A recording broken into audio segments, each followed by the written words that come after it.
Welcome to AutoMundial, the weekly car news and review show, where this week we're exploring two wheels as well as four, as we take a look at the latest electric motorbikes from BMW and Harley Davidson. And we have a new concept car from Mercedes, the fabulously futuristic Vision AVTR. And back in the real world, we have a pair of new hybrid Fiats, as well as the latest smart car, and the 400 horsepower Audi RS Q3.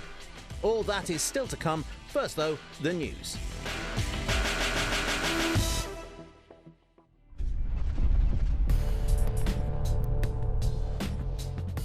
We love the latest Suzuki Jimny here at AutoMundial. It's characterful, capable and completely charming. Powered by a determined little 1.5 litre petrol four-cylinder, it is though under threat from emissions regulations.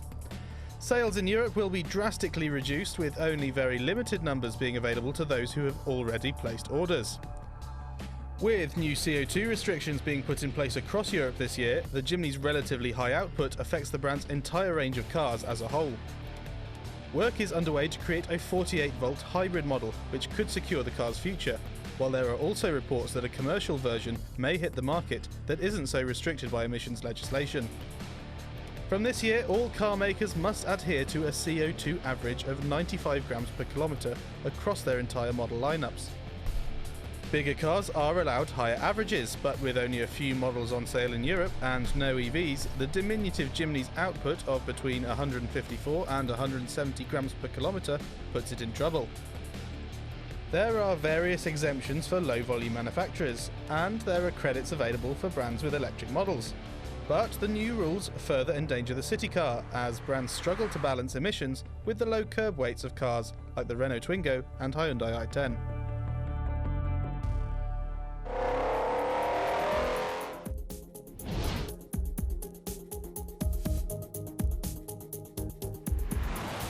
We all know that manufacturers love their concepts. They enable them to show off the latest tech, reveal their vision of motoring in the future, as well as letting them boast about their research and development capabilities. All of this with a bit of PR thrown in for good measure. But the latest concept from Mercedes takes things a step further.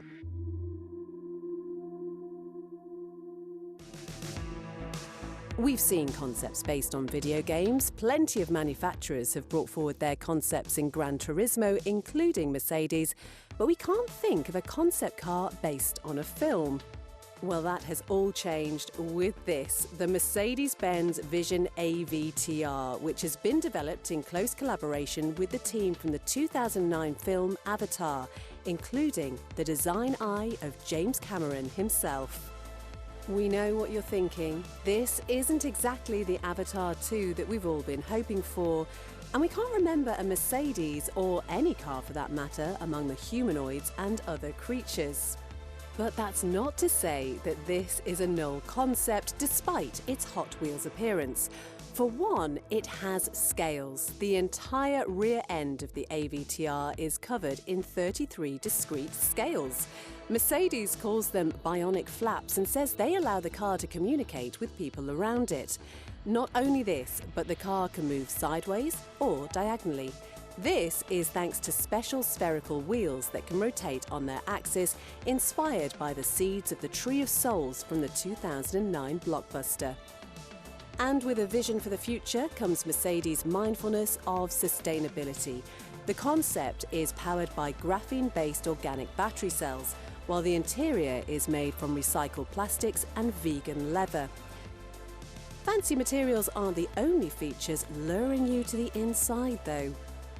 The lack of a steering wheel is the most notable point. Since this futuristic car is theoretically autonomous, it's not needed. Instead, passengers control the vehicle through an oval-shaped controller in the centre of the cabin. Once your hand is on it, the car and the seats vibrate along with the pace of your breathing and heart rate. The chairman of Daimler, Mercedes-Benz parent company, claims this is how man and machine may merge. In support of this, the display in the AVTR can light up with 3D graphics of Pandora, taking you and your family closer to the Avatar world. On the topic of families, Mercedes have thought of those too. The central display enables parents to monitor their children in the rear seats, and these passengers will also have the luxury of educational gaming and augmented reality experiences. All the concept car weirdness aside, we think this is a great looking car. Its swooping shape is suitably streamlined, and it's got the interior to match. While the merge of man and machine might take until the 22nd century, we certainly appreciate Mercedes' continued fondness for Mad Cat concepts.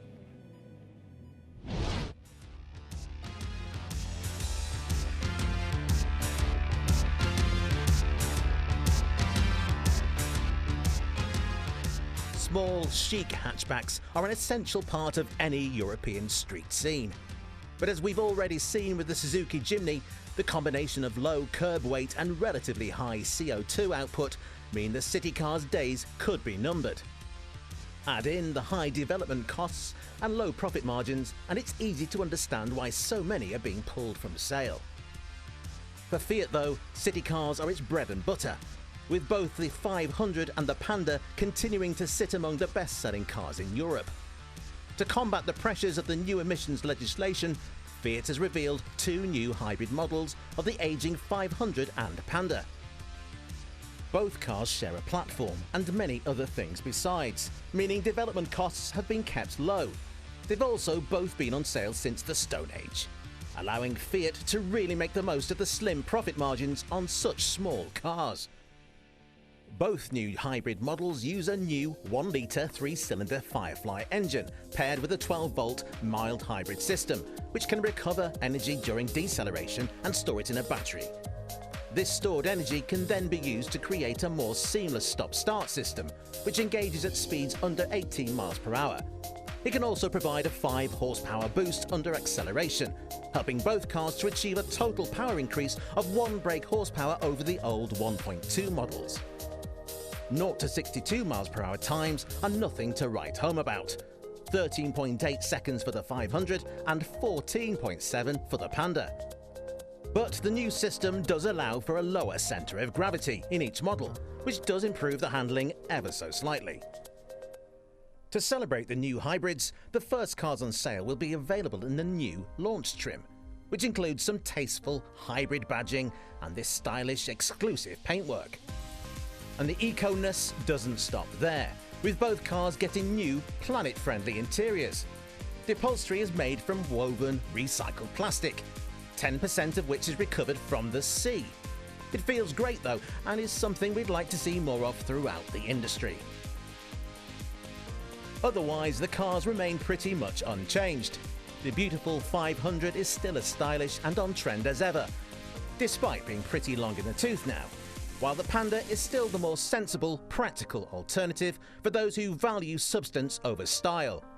We like them both though, and with an all-electric 500 in the pipeline, it seems Italy's city car traditions are set to continue for the foreseeable future.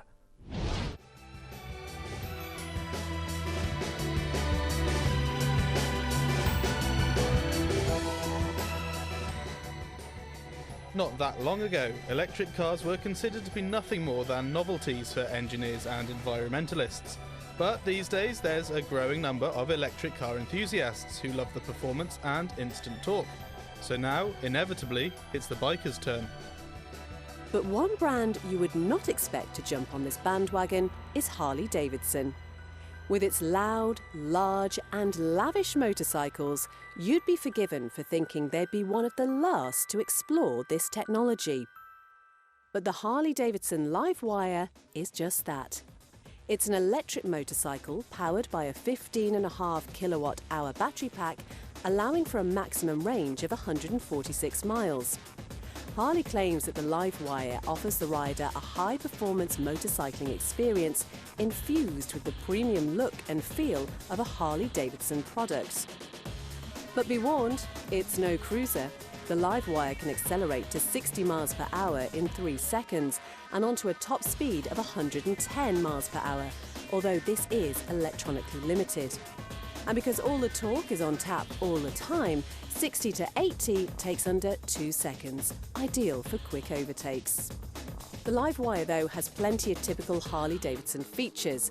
The high handlebar position and bar mirrors are reminiscent of Harleys of old, although the rear fender, which hugs the wheel, is almost unrecognisable at first sight. Optional extras include a 2-up seat and tail section and a motorcycle cover with charging cord port, as well as compatibility with other existing Harley-Davidson accessories. Harley-Davidson isn't the only motorcycle manufacturer taking to the electric power, though. In Europe, BMW is also dipping its toes into the market. It may only be a concept, but the BMW Motorrad Vision DC Roadster demonstrates how BMW is able to retain the identity and iconic appearance of BMW Motorrad in distinctive form, while at the same time presenting an exciting new type of riding pleasure. At least it is, according to the head of design. But as far as we can tell, the only similarity this has to existing BMW models is the 2 wheels and handlebars. Besides this, the BMW looks more like a battery pack on wheels. This is, after all, a naked bike, and we think it looks fantastic. That said, the riding position looks far too uncomfortable for day-to-day use. It's quite clearly a long way from how a production version will eventually look. Being electric, it could also be a bit too heavy for city riding, despite the use of carbon fibre and aluminium. And with such an unnatural riding position, the rider's arms and back would soon get tired when travelling long distances. BMW claims this is the electrical awakening of its Boxer engine, which has been in use for 80 years. But it seems it was still asleep when it dreamt up this concept. After the break, the latest smart car and a new RS from Audi.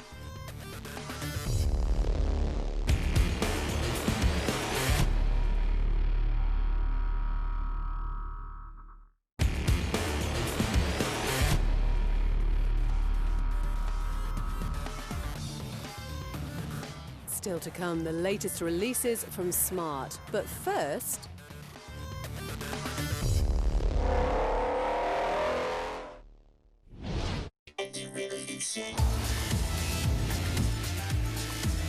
If there is one thing we've learned about Audi, it's that it loves to give the RS treatment to models that many other performance skunkworks wouldn't touch.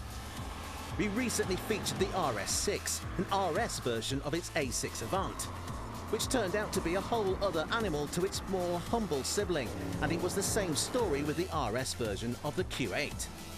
And now, the same trick has been applied to its baby SUV, the Q3.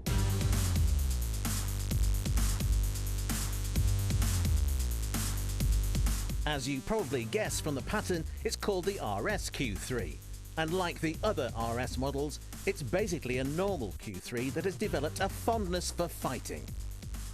It's not got the same road presence as the RS Q8, but it has been sufficiently RS-ified with big wheels and a body kit.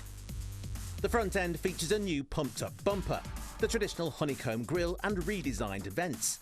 The road ahead is lit by model-specific sharp-eyed LEDs. The muscular look is further enhanced with protruding wheel arches that are 10mm wider than the standard cars, and optional 21-inch wheels, not quite as big as the 22-inch rims found on the RS6. Not all features are baby though, as it does share the huge oval exhaust with the RS Q8. The profile matches that of the regular Q3, though if you want something a bit less boxy, there is the RS Q3 Sportback. The sloping roofline beyond the B-pillar gives a Sportback a coupe look, with less headroom than the regular car. Powering the RS Q3 is a 2.5-litre, 5-cylinder turbocharged petrol engine, which makes it sound more reminiscent of an Audi Group B car than a 21st century family SUV. To support the bellows from the huge exhaust is 395 brake horsepower under your right foot, a huge amount more than the previous version. As expected, the performance figures are pretty impressive. 0 to 62 miles per hour is tackled in 4.5 seconds, which is plenty quick for an SUV of this size. And if you really want to, you can take the RS Q3 up to 174 miles per hour. To stop all that power and weight, The RS Q3 is fitted with uprated brakes as standard, with ventilated discs, and 6-pin calipers finished in red or black. Carbon ceramic brakes are also available at an extra cost. The suspension is also tweaked together with a 10mm lower ride height and progressive steering, meaning you don't have to turn the wheel as much at high speed. The RS touches continue inside with the RS Sport seats, flat-bottomed RS steering wheel and red or blue highlights on the door cards. The infotainment and dash also get an RS overhaul with red new graphics and readouts. It's even possible to measure torque, G-force, and for those who want to take it to the track, lap times and 0 to 60 times. Like its RS counterparts, the RS Q3 holds a hefty price tag, with prices expected to start at £53,000 or $69,000 US. So, all round, the RS Q3 on paper is looking pretty good. And certainly for the European market, the small footprint makes it ideal for setting a new lap record on the school run. But how does it compare to another fast German family SUV, the BMW X2 M35i? The X2 is BMW's equivalent crossover hatchback on stilts, and it, like the RS Q3, has been given some upgrades. These include M Sport brakes and discs, 20-inch M Performance wheels, and serum grey accents around the grille, vents and mirrors. At the back, the M35i has larger and louder 100mm exhausts and a very slightly larger rear wing. Underneath the bonnet, the X2 M35i shares its platform with the 1 Series M35i, using the same 2-litre 4-cylinder turbocharged engine. 0 to 62 takes a little longer than the Audi at 4.9 seconds, while top speed is Germanically limited to a much more sensible 155 miles per hour. It doesn't really feel like a proper M product, more a warmed-up X2 with some M badges to please the marketing team. Our pick then is the RS Q3. It's a proper RS product, and whether you love or hate performance SUVs, there's no denying its capabilities.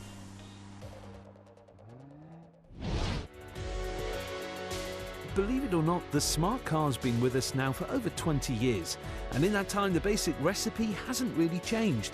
The 4.2 is still a tiny two-seater that's just about small enough to park nose onto the pavement, and since the original City Coupe models hit the road in the late 90s, there have been only 3 more generations since.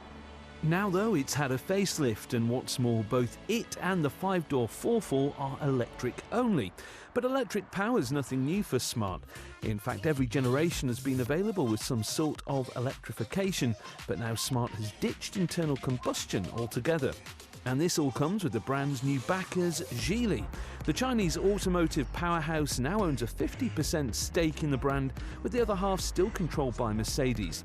As a result, a new factory has been announced in China, ready for some all-new models, including a new Fiesta rival in 2022. For now though, a facelift will suffice. The 4.2 is still a unique car, and the big new face has done little to detract from the Smart's iconic styling. The bonnet no longer features a grille.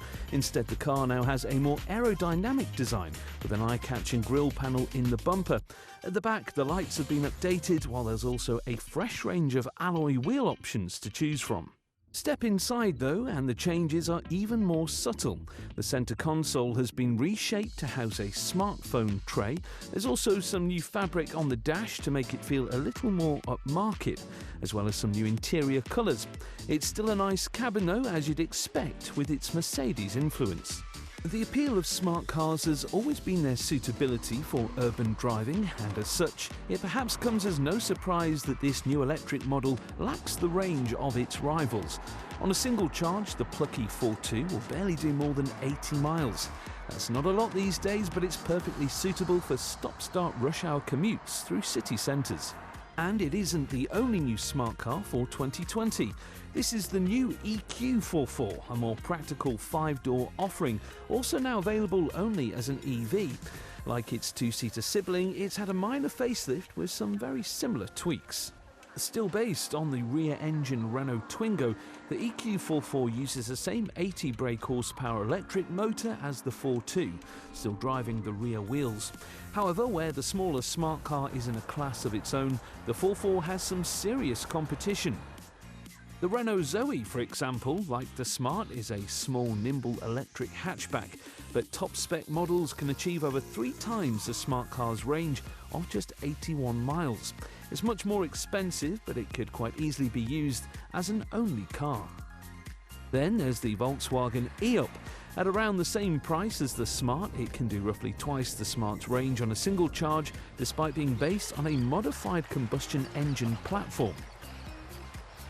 The 4.4 then is perhaps a little tricky to recommend, but the 4.2 is still just as cheeky and fun as ever, and still the perfect car for city commuting.